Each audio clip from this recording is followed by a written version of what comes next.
Terrorism in Pakistan. A persistent threat. Pakistan has long grappled with the scourge of terrorism. For decades, extremist groups have operated within its borders, targeting civilians and security forces alike. The human cost has been immense, with countless lives lost and communities shattered. The economic impact has also been severe, hindering development and discouraging investment. Terrorism remains a major security challenge for Pakistan, demanding constant vigilance and a multifaceted response. The roots of terrorism in Pakistan are complex and multifaceted. They are intertwined with regional instability, geopolitical rivalries, and the rise of religious extremism. The Soviet-Afghan War in the 1980s in particular played a significant role in shaping the current landscape. The conflict led to an influx of weapons and fighters into the region, while also fostering a culture of militancy and jihad. Pakistan's own policies, particularly its support for certain militant groups, have also been implicated in the rise of terrorism.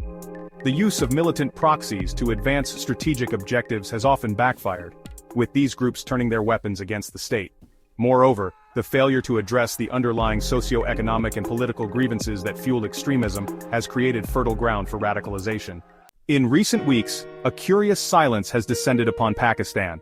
News reports, which once routinely featured accounts of terrorist attacks, have been noticeably devoid of such incidents. This absence of reported attacks has sparked both cautious optimism and a degree of skepticism. Some observers point to this development as evidence that Pakistan's counter-terrorism efforts are finally bearing fruit. They argue that the government's military operations, coupled with intelligence sharing and regional cooperation, have successfully weakened terrorist networks. Others, however, remain unconvinced. They caution against interpreting the lack of reported attacks as a sign of lasting peace.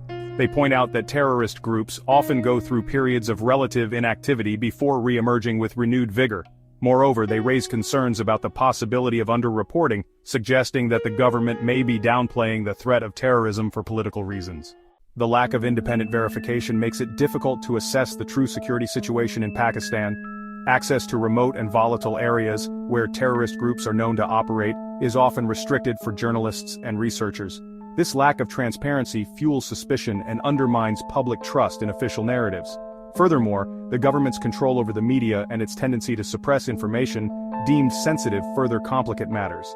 Journalists who dare to deviate from the official line often face harassment, intimidation, and even violence. This climate of fear and censorship creates an environment where critical reporting on security issues is stifled. Beyond the issue of media freedom, there are also concerns about the accuracy and completeness of official data on terrorist attacks. The government's definition of terrorism, its methodology for collecting and analyzing data, and its willingness to share this information with the public have all been subject to scrutiny. The fight against terrorism requires more than just military might. It demands a comprehensive approach that addresses the root causes of extremism, promotes tolerance and understanding, and strengthens the rule of law. Crucially, it also requires transparency and accountability. The government must create an environment where journalists can report freely and without fear of reprisal. Open and honest reporting on terrorism is essential for informing public debate, shaping effective policies, and holding those in power accountable. It is also crucial for building public trust and fostering a shared sense of responsibility for combating this threat.